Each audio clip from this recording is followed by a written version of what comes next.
make another whole video about this, but I feel like I almost have to do something to supplement this. This is the edge that goes in the slide, the track that slides back and forth of the hatch.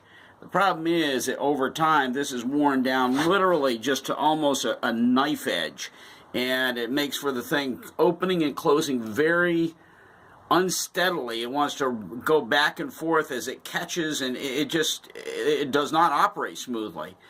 As a result, I decided to go ahead and beef up these edges and do brand new fiberglass edging on top of the old. Obviously, it takes a lot of sanding and making sure that the edges are all prepped. But then what I did was I built a little, I don't know what you want to call it, mold actually around the old edge, what was left of it, and set things up, and did everything preliminarily with all the strips of fiberglass already cut out, mixed up a batch of resin, and started laying it in. Put the resin in, put some strips in, obviously heavier on the ends where there was almost no edge left to this that has to go into the track. So anyway, this is the first side. I'm going to let this set overnight and see where it is. I think we're going to be all right with this. I think this is going to come out probably good and beefy, and I'll clean it all up. The beauty of it is this stuff sands down pretty readily, and when I'm done, I think I'll have brand new edges on this, just like it was when it was a young boat like 50 years ago. So anyway, that's what we're doing. I don't know if you can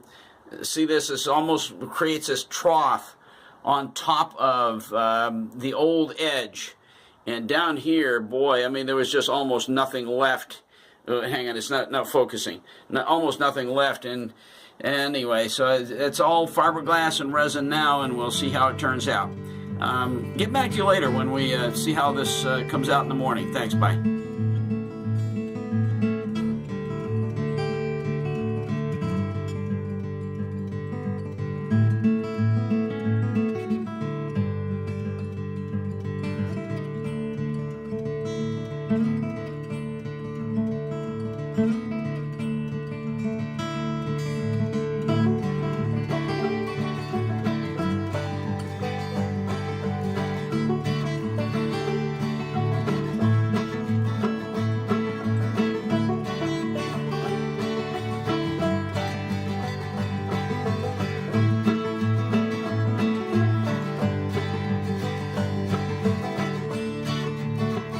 Side number 2 of trying to repair and replace the very, very worn edges of my hatch cover that were just about, as I put in the last part of the video, it was just about worn down to nothing. It was actually a knife edge because there's almost nothing left of the fiberglass, and it was and it was dragging and cutting into the edges of the runner that it slides back and forth in to close the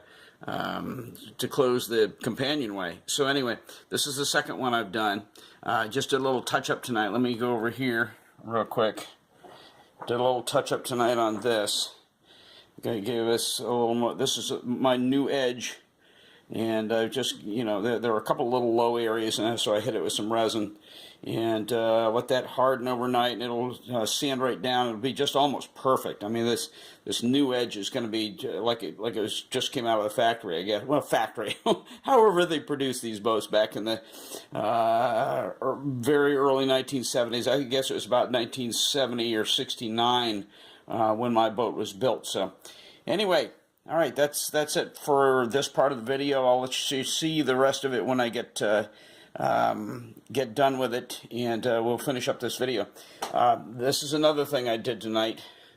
This is a really bad crack in my teak, and I epoxied it shut, and we'll see how that goes. I was very leery of putting epoxy in teak, but it's extremely well masked, so that it didn't get on any of the actual all the rest of the teak is completely unaffected. It just hit the crack. So we'll see how that goes. All right, we'll catch up with you when we get a little bit more done. Thanks, bye. So here is side 1 after all the all the shaping and sanding and grinding and kind of doing the finish up work on it after it came out of the mold. Boy, I'm really pleased. I don't know if you can see this. It's got a good thick edge on it. There's a little place I'm going to have to do some touch up right there. And down here, no, it's still there. It's still quite a decent edge, and it's nice and flat and straight. I've put a straight edge on this.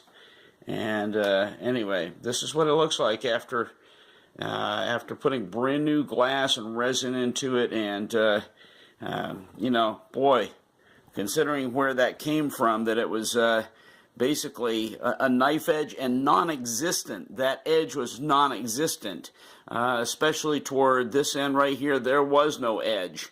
I don't know. I don't think you can tell here anymore, but boy, I mean, for quite a ways back there, almost 6 inches, there was no edge left. I mean, it basically tapered right down to where it went into the shell of the hatch cover. So anyway, that's it on this side. I'll show you on the other side here briefly. Kind of go across the hatch cover underside, and this is the way it comes out of the mold. And boy, it's in the raw still. I've got a lot of work to do on it. That's, you see, I've just started sanding there, trying to take some of this down. But this edge came out even heavier and nicer than the other one, the first one. But anyway, we'll get back to you with some more of that in a minute. I'm going to put some pictures in here first, and then we'll kind of go from there. All right, thanks. Bye. Decided to just go ahead and wrap up this video instead of shooting the other side. Suffice it to say, it will get done and it'll look just about as nice as this one, or better. this side ended up coming out really good. We're gonna do the finish up over here. This came out great. This is good and solid where that crack used to be, and anyway, it's gonna come out great. Because I want to press on. I've got a whole lot of mahogany waiting to be cut and done up for the companionway, and I want to press on after this. And I just kind of want to wrap up this video. And thanks for watching, guys. Really appreciate you being a part of all this. And we'll get back to you with more work in the future on Little Girl. So thanks for stopping by. Bye.